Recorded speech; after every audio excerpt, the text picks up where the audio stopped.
We're following developments out of Louisville where a UPS crash has happened with a plane, prompting a shelter in place for this area. You can see a live look of it. The Louisville Metro Police Department says multiple agencies are responding to the scene.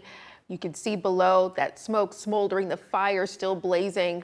There's no word on how many are injured or the extent of those injuries, but the damage you can see is very extensive on the ground.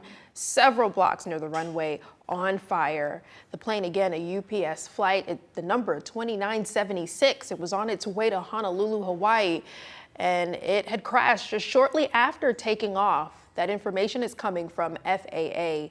Again, this is a UPS plane that went down near the Louisville airport late this afternoon. We'll continue to keep you updated as this story develops. I'd like to form a motion to name Jason Wigginton as the police chief of the city of Priceville for the next 4 years. And the resolution 25-33. Councilman Black? Yes. Councilman Dean? Yes. Councilman Durant? Yes. Councilman England? Yes. Councilman Williams? Yes. Mayor Heflin? No.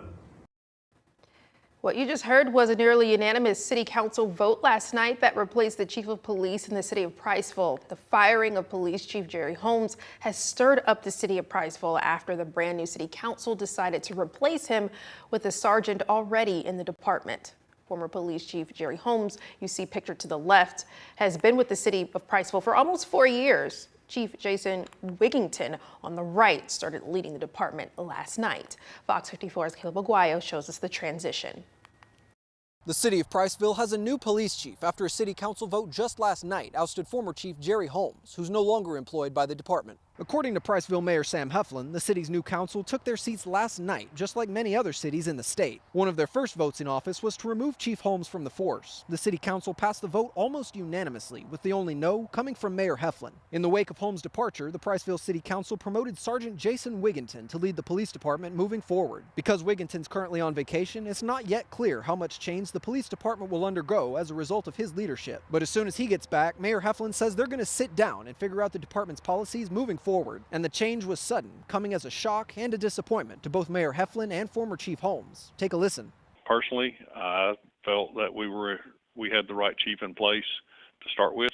He's done a lot of good. Every crime statistic in the city is down, and so I thought he had done a good job. So I was not looking for a change, and that's why I was kind of surprised when it happened last night. It's also not yet clear whether this transition is a result of the aftermath from a deadly crash involving Officer Gary Chapman, but we'll be following this story to bring you the latest. In Priceville, I'm Caleb Aguayo, Fox 54 News. Wow, we've been following this story so extensively for weeks now. Yes, since the moment of the chase to the police officer Chapman, and Caleb, there's only one person, the mayor, who said no. Yeah, it was almost unanimous. It was 5 city council members versus just him. And I was speaking with Mayor Heflin today, and he was kind of saying he was experiencing some shock and disappointment, which I had referenced in my story there. Pretty much thought that Chief Jerry Holmes was doing a great job in the role, and he was sad to see him go. Now, I didn't get a chance to speak with Chief Holmes myself, but they've since replaced him with Jason Wigginton. Yes. Wow, a lot of shifting, and I'm sure we're going to continue to follow this. Yeah, absolutely, yes. Well, thank you so much, Caleb, for always staying on top of this. Absolutely, thank you. All right, and we'll also stay in Priceville. Here's a look at weather from earlier today. You could see a crystal clear blue sky all across the Tennessee Valley. No surprise there. I personally love the weather. Joining us tonight is Fox 54 Weather Impact Chief Meteorologist. How's the rest of this evening shaping up? Yeah, it's going to be a wonderful evening across the Tennessee Valley on the heels of what was a fantastic afternoon where the vast majority of us actually managed to climb into the lower 70s today under a really nice clear sky and a strong lack of humidity. Humidity tends to be somewhat hard to come by once you get to this point in the year, right? It really doesn't have an impact on us through the course of the afternoons. Live look out over the Parkway, beautiful evening. It's obviously hard to tell because it's dark outside, but trust me when I say we're still talking about that strong lack of cloud cover. Temperatures currently sitting in the 50s and 60s across the area, 61 in Fayetteville, 59 in Coleman, 60 degrees in Russellville. We're also sitting at 60 degrees right now in Arab. Now, temperatures are, of course, going to cool off as we head into the overnight, but we're going to be warmer tonight compared to what we've seen the last couple of nights. We're only going to drop off into the mid-40s across the Tennessee Valley. And that is going to make for a wonderful Wednesday morning commute. We're going to warm somewhat quickly with plenty of sunshine, 53 at 8, 60 by 9, 65 degrees by the time we get to 10 a.m. From there, we'll see temperatures climb for the next couple of days. But then a cold front comes through the Tennessee Valley, or a series of cold fronts. We'll talk about it in great detail here in just a few minutes. Thank you, Jordan. A man behind bars after hospital staff called police about a possible sexual assault of a child. Huntsville police say the alleged assault happened Friday inside a home where the suspect, Lorenzo Erskine Jr., lived with the child. HPD was notified about the incident after getting a call from a local hospital Saturday, they say. Erskine was arrested and is charged with rape, sodomy, and sexual abuse of a child younger than 12. A Huntsville man wanted for murder has been caught in Wisconsin. According to the Huntsville Police Department, he's wanted because of a shooting that happened on September 16th off Benford Drive. That shooting left 25-year-old Caleb Martin dead, and it also injured a second man. HPD obtained warrants for Tyshawn Darnell soon after, with help from the U.S. Marshals. Hampton was found in Milwaukee.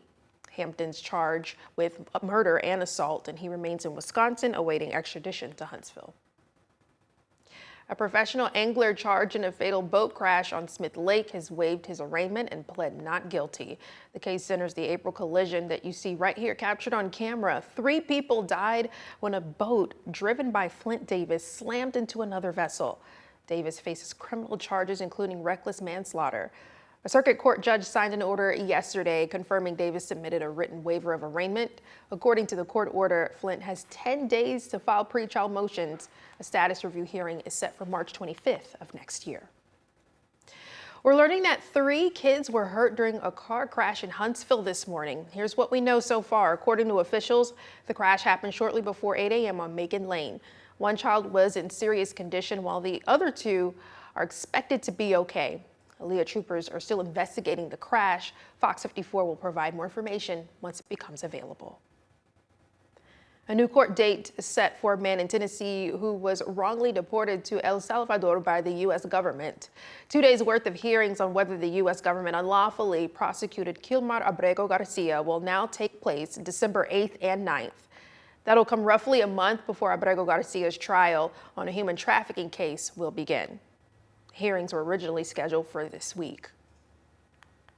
Back here in the Tennessee Valley, a fight inside a locker room is once again putting school safety at the forefront of Deshler High School, and it's happening just months after football player August Borden was seriously injured in a separate incident at the school. Video of the incident has been shared across social media, showing several students involved while others filmed. Tuscumbia City Schools confirmed the altercation and is urging people to stop sharing the video as they continue their investigation. But the incident has many parents concerned about overall safety at Deshler.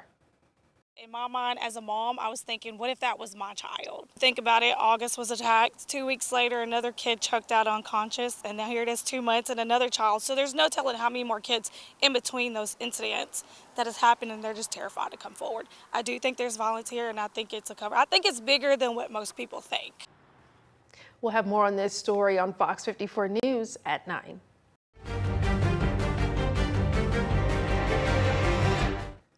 Today is day 35 of the federal government shutdown. That ties the record for the longest in U.S. history. So far, 14 votes have failed to reopen the government, including one today that failed by a 54-44 vote.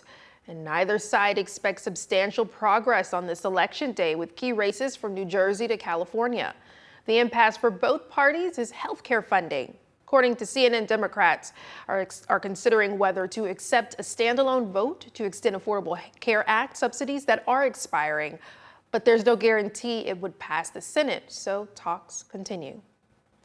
In Alabama, Governor Kay Ivey announced she's putting $2 million of state emergency funds toward food banks across the state. This comes as the government shutdown leaves some residents without SNAP benefits. Funding will help 8 food banks, including right here in Huntsville, Food Bank of North Alabama. The Department of Human Resources will also redirect any additional $3 million to the Feeding Alabama network for next year, and that totals $9 million in support. As Governor Ivey's announcement was made, Madison County Democrats came together to prepare for next year's election. During the event, topics such as the shutdown, health care, and workers' rights were discussed as the group rallied for the 2026 election. After the event, Fox 54 spoke with two candidates about the governor's announcement and gave their thoughts. This is an emergency caused by Congress. This is an emergency that shouldn't have begun with. So it is good that our state is stepping forward. Our state should always step forward to help the people. That should be the job. But Congress's job should be to find a solution to the problems. I'm glad that some funds are being released to the state because it is unacceptable that so many are going, 40-some million Americans are going without their benefits, especially with Thanksgiving right around the corner. So anything is welcome, but definitely more could be done. Both candidates added they hope to shake up Madison County next year in a bid to turn the county from red to purple. Not many people can come visit Washington, D.C. to see the wall. And so the wall is coming to them, a mobile memorial meant to honor our Vietnam veterans. Fox 54's Logan Alexander Russell gives us a look from Athens. And we take you to the Madison County school system where the teacher is all about pouring into her students. We get to meet her next.